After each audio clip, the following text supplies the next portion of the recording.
కల్వకుంట్ల కవిత.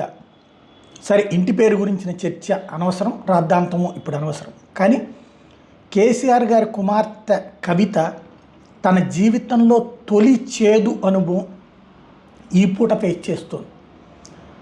ఒక రకంగా ఇది మలి అనుభవం అనాలి. మొదటి కష్టం ఈడీ కస్టడీలో ఉండటం, ఇప్పుడు ఏకంగా తీహార్ జైలు, వినడానికి కూడా భయపడేటటువంటి జైల్లో, కఠిన నేరస్తులు ఉండే జైలులో తొలిసారి ఆవిడ ఉండాల్సి వస్తుంది. అది కూడా వచ్చే నెల దాకా.